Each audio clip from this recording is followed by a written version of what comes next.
several rounds of negotiations, discussions, amendments took place.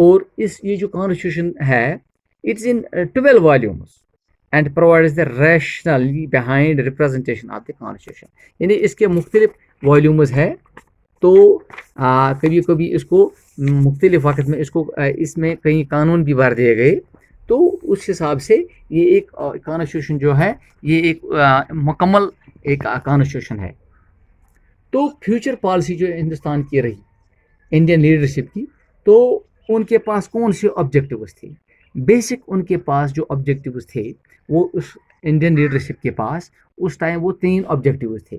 کون کون سے آبجیکٹیو؟ سب سے پہلے جو آبجیکٹیو ان کے پاس تھا وہ یہ تھا to replace the British rule over the city. یعنی برٹش رول تو ریپلیس ہو ہی گیا, لیکن برٹش رول جو جس نے کہ یا اپنے برٹش رول کے جو جتنے بھی قانون اور ان کی جو سرمایہ کاری یا ان کی جو مختلف یہاں پہ قانون یا کئی دوسری چیزیں ہمارے اس ہندوستان میں پیوست ہو گئی تھی, ان کو یہاں سے کھدیڑ دینا تھا, نکال باہر کرنا تھا. یہ سب سے پہلے آبجیکٹیو تھا.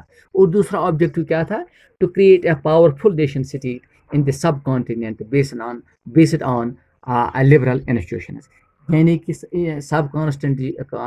سب کانٹیننٹ جو تھا یہاں پہ ہم اپنے اس ٹائم میں جو کانسٹیٹیوشن بنایا گیا وہ اس حساب سے بنایا گیا کہ جو یہ ہمارا ملک تھا اس کو سب کانٹیننٹ میں ایک پاورفل ایک طاقتور ملک کے طور پر ابھارا جانا چاہیے تھا. یہ بھی ایک آبجیکٹیو تھا. اور تیسرا آبجیکٹیو کیا تھا؟ To develop the productive capacity of the people. یعنی اس کا کیا مطلب ہے؟ The Constitution was actually adopted on 26th of November 1949. اور اس ٹائم جو کانسٹیٹیوشن تھا اس کو کتنا ٹائم لگ گیا؟ لگ بھگ 2 years 11 months and 18 days اس کانسٹیٹیوشن کو بنانے میں. تب جا کے یہ ایک بہت مکمل ایک کانسٹیٹیوشن بن گیا.